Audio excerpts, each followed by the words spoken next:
రేపటి రోజు ఈ భూమి ఆకాశం నీ మీద నా మీద సాక్ష్యం పలుకుతుంటుంది.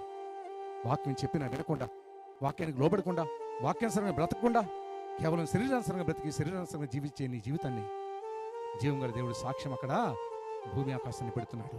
అందుకని ఇద్దరు సాక్షులు, మన కోట్లలో కూడా ఇద్దరు సాక్షులు తప్పనిసరి. నీ మీద నా మీద కూడా, ప్రతి క్రైస్తవుని మీద కూడా, ఈ లోక సృష్టి అందరి మీద కూడా, ఇక నీకు నాకు మరీ అనుకోండి, ఆకాశం భూమి సాక్ష్యం వారు చెప్తారు అక్కడ. కనుక ఈరోజు నువ్వు ఏ స్థితిలో ఉన్నావో, ఏ పరిస్థితిలో ఉన్నావో ఒకసారి ఆలోచించేసి ఈ స్థలం నుంచి వెళ్ళే ముందు, ప్రభా నా రక్షణ ఏ స్థితిలో ఉంది, ఏ స్థితిలో నేనున్నాను, నన్ను నేను మోసం చేసుకునే స్థితిలో ఉన్నానా, లేక నన్ను నేను తెలుసుకొని పాపం ఏందో పరిశుద్ధ జీవితం ఏందో గ్రహించే స్థితిలో ఉన్నానా? ఉంటే ఈ పాప బ్రతుకు నన్ను ఎందుకు వెంటాడుతుంది, ఈ శాప బ్రతుకులు నేను ఎందుకు వెంటాడుతున్నాయి, అనేకులకు మాదిరికరంగా ఉండవలసిన నేను ఎందుకిట మాయదారి జీవితం నేను జీవిస్తున్నాను, ఎందుకు నేను రెండు తలంపుల మధ్య బ్రతుకుతున్నాను, ఎందుకు క్రీస్తు వైపు నేను ఎందుకు చూడలేకపోతున్నాను, క్రీస్తుని నేను ఎందుకు హత్తుకొని బ్రతకలేకపోతున్నాను అని నువ్వు ఒకసారి ఆలోచన చేసుకుని ఈ స్థలం నుంచి వెళ్ళాలని దేవుడికి జ్ఞాపకం చేస్తూ ఉన్నాడు.